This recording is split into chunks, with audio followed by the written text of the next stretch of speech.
ನಮಸ್ಕಾರ. ನನ್ನ ಹೆಸರು ಡಾಕ್ಟರ್ ಗಣೇಶ್ ವೀರಭದ್ರಯ್ಯ ಅಂತ. I a consultant neurosurgeon, brain, spine and neuro endovascular surgery. ಇವತ್ತು spine surgery, minimally invasive spine ಸರ್ಜರಿಗೂ ಓಪನ್ ಸ್ಪೈನ್ ಸರ್ಜರಿಗೂ ಏನು ವ್ಯತ್ಯಾಸ ಅಂತ ಹೇಳ್ತೀನಿ. ಮೇನ್ಲಿ ಸ್ಪೈನ್ ಸರ್ಜರಿ ಬಂದಾಗ ನಾವು ಒಳಗಡೆ ಏನ್ ಮಾಡ್ತೀವಿ ಅದೆಲ್ಲ ಸೇಮ್ ಇರುತ್ತೆ. ಸರ್ಜರಿ ಡಾಕ್ಟರ್ ಅಡ್ವೈಸ್ ಮಾಡಿದಾಗ ಒಳಗಡೆ ಏನಾಗಿರುತ್ತಪ್ಪ ಅಂದ್ರೆ ನರ ಇಟ್ಕೊಂಡಿರುತ್ತೆ, ಇಲ್ಲ ಅಂತಂದ್ರೆ ಅದು ವರ್ಟಿಬ್ರಾ ಏನಿರುತ್ತೆ ಅದು ಸ್ಲಿಪ್ ಆಗಿರುತ್ತೆ. ಅದನ್ನ ಮೆಕ್ಯಾನಿಕಲ್ ಇನ್ಸ್ಟೆಬಿಲಿಟಿ ಪೇನ್ ಅಂತ ಪ್ರೊಡ್ಯೂಸ್ ಮಾಡ್ತಾ ಇರ್ಬೋದು.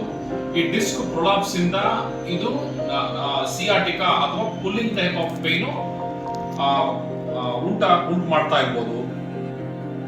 ಮತ್ತೆ ಸ್ಪೈನಲ್ ಟ್ಯೂಮರ್ ಇರ್ಬೋದು, ಮತ್ತೆ ಇನ್ಫೆಕ್ಷನ್ ಇರ್ಬೋದು. ಇದೆಲ್ಲದಕ್ಕೂ ನಾವು ಸ್ಪೈನ್ ಸರ್ಜರಿನ ಅದು ಮೆಡಿಕಲ್ ಟ್ರೀಟ್ಮೆಂಟ್ ಯಾವುದ್ರಲ್ಲಿ ಫೇಲ್ ಆಗುತ್ತೆ ಅಡ್ವೈಸ್ ಮಾಡ್ತೀವಿ.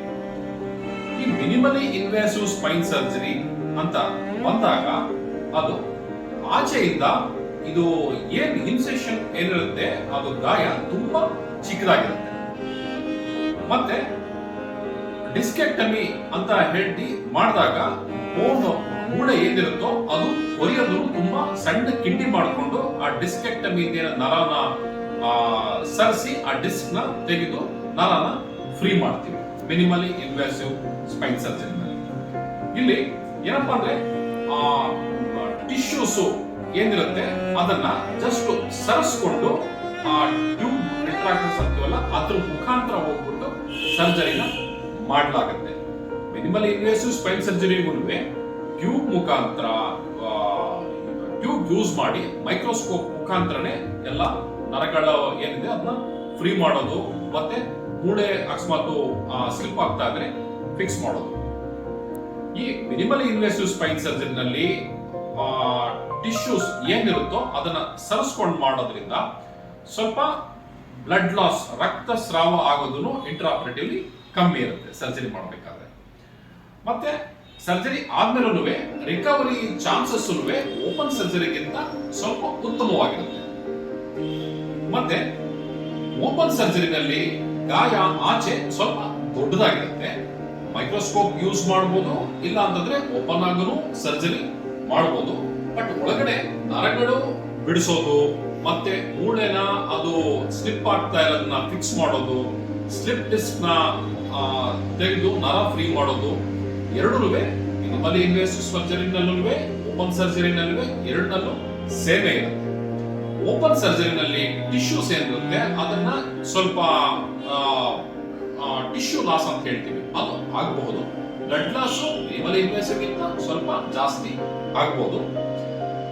ಔಟ್ಕಮ್ ಅಂತ ಏನ್ ಹೇಳ್ತೀವಿ, ರಿಸಲ್ಟ್ ಮಾತ್ರ ಮಿನಿಮಲಿ ಇನ್ವೇಸಿವ್ ಸ್ಪೈನ್ ಸರ್ಜರಿನಲ್ಲೂ ಹಾಗೆ ಇರುತ್ತೆ, ಮತ್ತೆ ಓಪನ್ ಸರ್ಜರಿನಲ್ಲೂ ಸೇಮೇ ಇರುತ್ತೆ. ಮತ್ತೆ number of hospital stay ಮಿನಿಮಲಿ invasive ಅಲ್ಲಿ ಸ್ವಲ್ಪ ಕಮ್ಮಿ ಇರಬಹುದು, ಇದರಲ್ಲಿ 1 or 2 days ಎಕ್ಸ್ಟ್ರಾ ಇರಬಹುದು. ಪೇನು ಅಷ್ಟೇ, ಆಲ್ಮೋಸ್ಟ್ ಎರಡೂ ಈಕ್ವಲ್ ಆಗಿ ಪೇನ್ ರಿಲೀಫ್ ಆಗುತ್ತೆ. ಸಮ್ಟೈಮ್ಸ್ ಟಿಶ್ಯೂನ ಸ್ವಲ್ಪ ಕಮ್ಮಿ ಹ್ಯಾಂಡಲ್ ಮಾಡೋದ್ರಿಂದ ಮಿನಿಮಲ್ ಇನ್ವೇಸಿವ್ ಸರ್ಜರಿನಲ್ಲಿ ಸ್ವಲ್ಪ ರಿಕವರಿ ಫಾಸ್ಟ್ ಆಗಿರ್ಬೋದು. ಓವರಾಲ್ ನಾವು ತಗೊಂಡಾಗ ಮಿನಿಮಲ್ ಇನ್ವೇಸಿವ್ ಸ್ಪೈನ್ ಸರ್ಜರಿಗೂ ಓಪನ್ ಸ್ಪೈನ್ ಸರ್ಜರಿಗೂ ಏನೋ ಅಂತದೇನೋ ಡಿಫರೆನ್ಸ್ ಇರಲ್ಲ. ಸರ್ಜರಿನಲ್ಲಿ ಎವ್ರಿಥಿಂಗ್ ಇಸ್ ಸೇಮ್. ಇದು ಸ್ವಲ್ಪ ಅಡ್ವಾಂಟೇಜ್, ಆಚೆ ಇನ್ಸೆಷನ್ ತುಂಬಾ ಚಿಕ್ಕದಾಗಿರುತ್ತೆ. ಯಾವುದೇ ಒಂದ್ಸಲ ಒಂದು ಟೈಮಲ್ಲಿ ಡಾಕ್ಟರ್ ಅಡ್ವೈಸ್ ಮಾಡಿದಾಗ ಸ್ಪೈನ್ ಸರ್ಜರಿ ಅಂತ ನೀವು ಮಿನಿಮಲ್ ಇನ್ವೇಸಿವ್ ಸ್ಪೈನ್ ಸರ್ಜರಿ ಯಾವ ತರ ಅಂತಾನೂ ತಿಳ್ಕೊಂಡು, ಓಪನ್ ಸ್ಪೈನ್ ಸರ್ಜರಿ ಇಲ್ಲಿ ಏನ್ ಮಾಡ್ತಾರೆ ಅಂತ ತಿಳ್ಕೊಂಡು, ನೀವು ಅದಕ್ಕೆ ಅನುಕೂಲಗಳೇನು ಅನಾನುಕೂಲಗಳೇನು ಎರಡೂ ತಿಳ್ಕೊಂಡು ಅದನ್ನ ಸರ್ಜರಿನ ಮಾಡಿಸ್ಕೊಳ್ಳೋದು ವೆರಿ ಇಂಪಾರ್ಟೆಂಟ್. ಮತ್ತೆ ಕೆಲವು ಕಂಡೀಷನ್ಸ್ ಅಲ್ಲಿ, ಎಲ್ಲಾ ಕಂಡೀಷನ್ಸ್ ಅಲ್ಲೂ ಮಿನಿಮಲ್ ಇನ್ವೇಸಿವ್ ಸ್ಪೈನ್ ಸರ್ಜರಿನ ಅಡ್ವೈಸ್ ಮಾಡಲ್ಲ. ಕೆಲವು ಸ್ಪೈನ್ ಕಂಡೀಷನ್ಸ್ ಇರುತ್ತೆ, ಆ ಸ್ಪೈನ್ ಕಂಡೀಷನ್ ಅಲ್ಲಿ ನಮಗೆ ಓಪನ್ ಸರ್ಜರಿನೇ ಫಸ್ಟ್ ಪ್ರಿಫರೆನ್ಸ್, ಫಸ್ಟ್ ಆಪ್ಷನ್ ಇರುತ್ತೆ. ಆಮೇಲೆ ಮಿನಿಮಲಿ ಇನ್ವೇಸಿವ್ ಸ್ಪೈನ್ ಸರ್ಜರಿ ಇರುತ್ತೆ. ಕೆಲವು ಕಂಡೀಷನ್ ಮಿನಿಮಲ್ ಇನ್ವೇಸಿವ್ ಸ್ಪೈನ್ ಸರ್ಜರಿನಲ್ಲೂ ಮಾಡಬಹುದು, ಓಪನ್ ಸ್ಪೈನ್ ಸರ್ಜರಿನಲ್ಲೂ ಮಾಡಬಹುದು.